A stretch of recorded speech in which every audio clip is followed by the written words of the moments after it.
চাঁদাবাজি দুর্নীতি এগুলো শুনতে শুনতে আমরা অস্থির হয়ে গেছি। এখন আর আমরা এগুলো শুনতে চাই না, দেখতে চাই না, ঠিক কিনা বন্ধুরা আমার? বাংলার জমিনে আর কোনো চাঁদাবাজদের স্থান হবে না ইনশাআল্লাহ।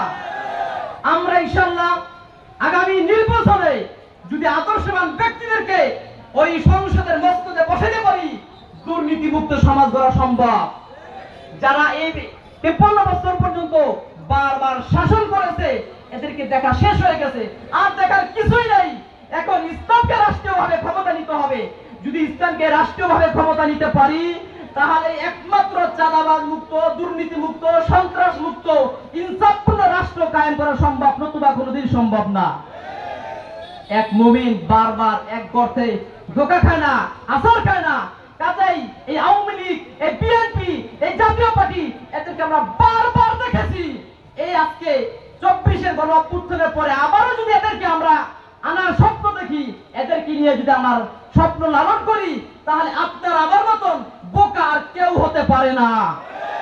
কাজেই এরা পরীক্ষিত চাঁদাবাজ, এরা দুর্নীতিবাজ। আমরা জানি এই বিএনপি সরকার আমলে এরা 5 বার বিশ্বের কাছে বাংলাদেশকে দুর্নীতিতে চ্যাম্পিয়ন করেছিল, মনে আছে?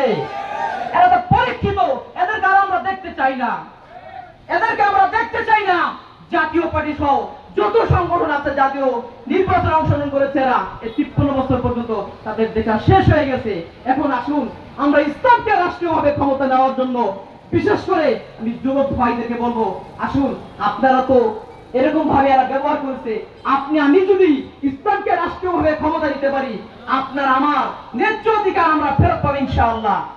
বিধর্মীরা তাদের অধিকার ফেরত পাবে, অর্থাৎ প্রত্যেক ব্যক্তি যার যার ন্যায্য অধিকার ফেরত পাবে। এটা গল্প নয়।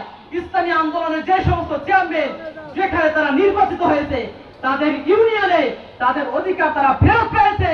সাধারণ একটা ইউনিয়নে যদি চেয়ারম্যান তার যদি অধিকার ফেরত দিতে পারেন, তো ইনশাআল্লাহ এমপি মন্ত্রী যদি ইসলামী সরকার